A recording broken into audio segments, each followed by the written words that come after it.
to start with, how should I describe your visit to the Thai border areas? Is it a listening tour, familiarization visit, or fact-finding? Actually, it's a combination of all. As you are aware that before this, there is a confidence deficit, be it with the government of Malaysia per se, because there are a lot of critique on the capacity of Malaysia to facilitate.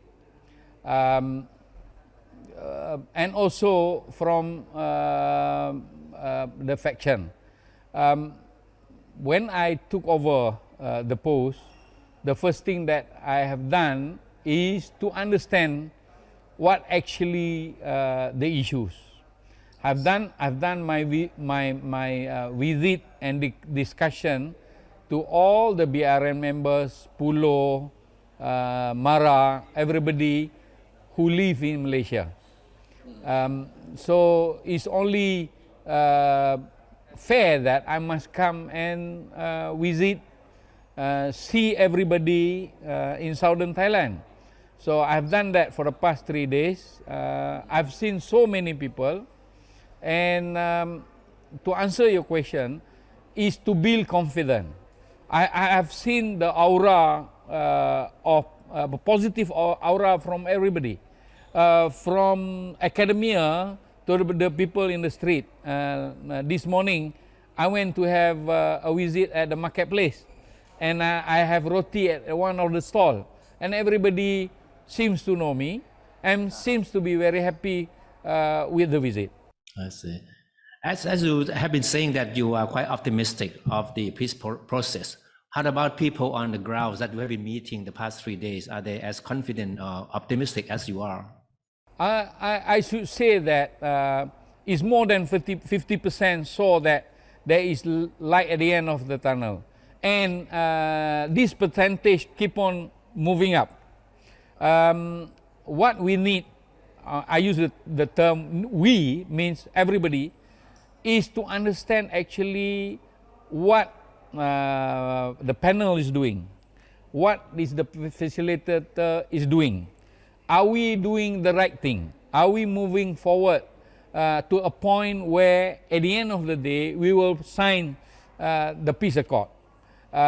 It is not a simple task, I understand that, everybody agree that, but however, articulation of what we are doing is very, very important. So I hope every walks of life, be it the leader or political leader, a community leader, imam, and even a teacher at school, to speak to their children and explain that the advantage of having dialogue and understanding each other, and communication must be there. The platform of communication is paramount to make sure that everybody feel that they are contributing, everybody earn or own the peace process. I see. Now, in the course of 3 days, you have been meeting with close to a dozen groups of people.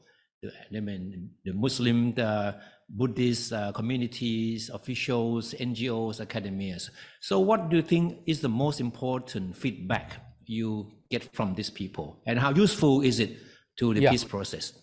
It's very, very useful. Everybody want to contribute. I think they want to be heard. They want to be part of the process. And I think there is a lot of work to make sure that there must be a mechanism to make sure that everybody can contribute, they are feel part of it, then they will own it.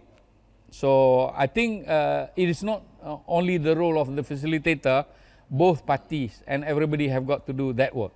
All right. Now let's move back to the peace dialogue, the process. Of course, I mean, the positive note has been sent out, I mean, after the latest round of talk in KL last week, right? So from this point on, what is your expectation to make sure that things that were agreed on the table will be sort of a follow-up? As you are aware, there are 3 substantive issues in the JCPP. The first one is cessation of hostility, where both parties have got to agree upon. There must be a rule of law. There must be a monitoring system. There must be, everybody must adhere to whatever has been agreed upon. I think these have got to be done in a close sort of discussion, because it involves regulation, it involves rule, it involves secrecy on the aspect of the BRN and all those. That is the first one. If we are able to come with that consensus and we are able to implement KOHA, the next step will be the public consultation. I think the public consultation need a lot of brain, need a lot of hard work, need a lot of thinking. It is from the whole of government, whole of population of the Patanis, because we want them to express, not to impress, to express what actually the end state that they want. The other thing is, what is the right question to be asked to the public? Wrong question, as you know, will get a wrong answer. A wrong respondent with wrong question, also we have problem. So we need a lot of brain to come up with that questionnaire or strategy to it. It's still early for me to comment on. However, I've seen there are a lot of issues that have been discussed before this and has been suggested to both parties. For example, issue of education, issue of identity, issue of religion, issue of freedom of speech, freedom of action, that have got to be articulated and to be asked to every walk of life. But do you think all these can be sort of done to a certain extent within the time frame of 2 years as agreed upon? Yeah, the 2 years is a good time frame. Perhaps everybody should have, pardon me to use this word, big mind to ensure that you agree to disagree on certain things. We have got to practice the win-win situation. We cannot be winner takes all. In conflict resolution, I think that is one thing that everybody should cherish. Then, and it must come from the heart, from the outlook that at the end of the day, we want peace. So we have got to take some, we have got to lose some. But do you think you have seen the commitment from both sides? Yes, that's why from the start I say there is a positive aura in every discussion and in every outlook, and also the mannerism and the behavior. It's not a drama or whatever. I've seen with my own eyes. I'm confident that we will come to a conclusion one day. No, but of course, biggest challenge is the cessation of violence. Yeah. So how optimistic are you? Because the next 1 month, the Ramadan month, should be a good test of that, right? Yeah. I think the honor is in both Royal Thai government and BRN. I think both knows the sensitivity issues. Both must try to accommodate each other. There must be a tolerance in any action, be it the space tolerant or the space of the mind. So that's why I'm saying that we must have a big mind to be able to do this. The honor is on both parties.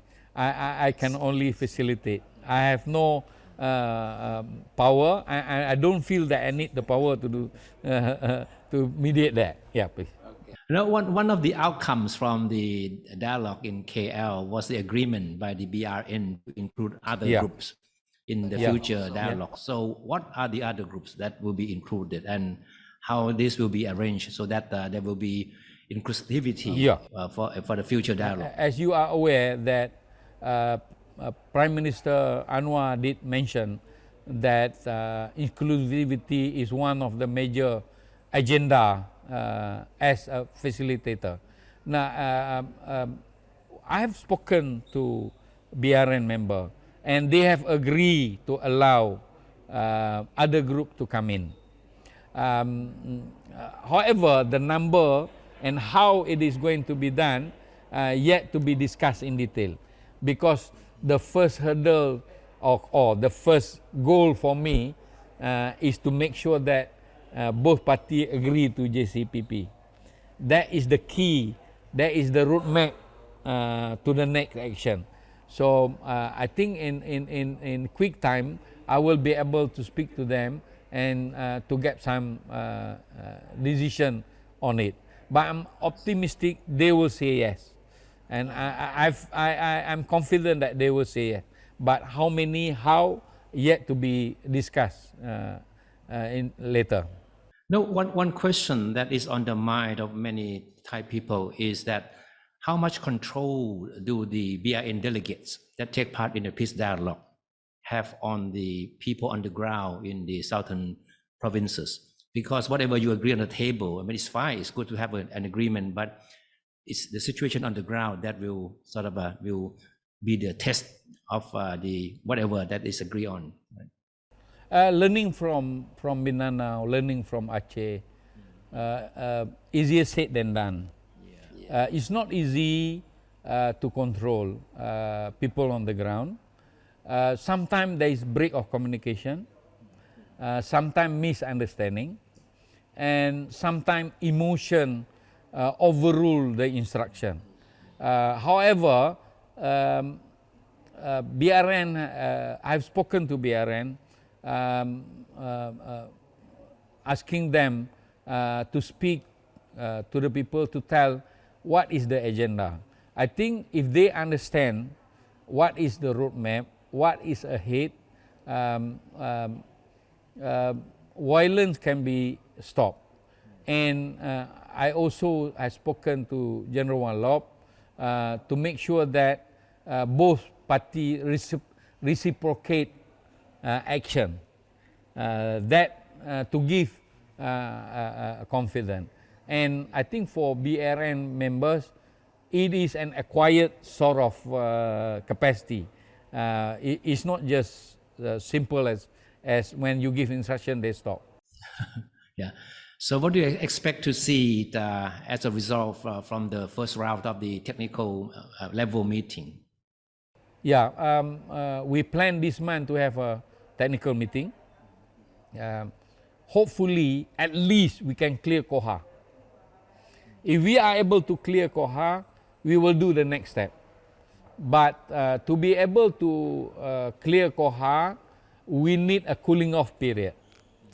People must be confident enough to come out to talk freely without any hesitation. That is another issue where everybody should produce the chemistry, produce the confidence. That call for a lot of work. They call for a lot of persuasion, instruction, and many other things to make sure that everybody adhere to Koha. I see.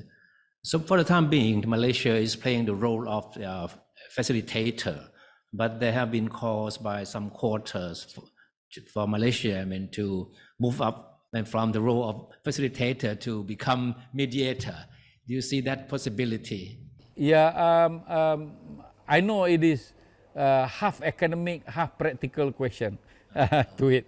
I think the honor is on Thailand because as you are aware, historically in 2013, Prime Minister Yingluck came to Malaysia and asked Malaysia to facilitate. That is the start of the facilitation. My second opinion to it, if facilitation work, why must you want to move to some other term, so-called? At the end of the day, if we are able to come to conclusion that We can just do that. Yeah. No, if it works, keep it that way, right? Keep it away. do not repair a working engine. All right. My final question. So when Yes. Mr. Anwar approached you to assume Yes. this role, what did he tell you? What his expectation? He told me to facilitate. First is a domestic issue. Second, I must produce chemistry to ensure that the confidence deficit go down quickly, so that everybody is confident on Malaysia to be the facilitator. Inclusivity, transparency, and we do not have any hidden agenda. So he said to me, do whatever I can to make sure that progress will be achieved. And at the end of the day, it is our closest neighbor. We share a lot of history. We share a lot of culture.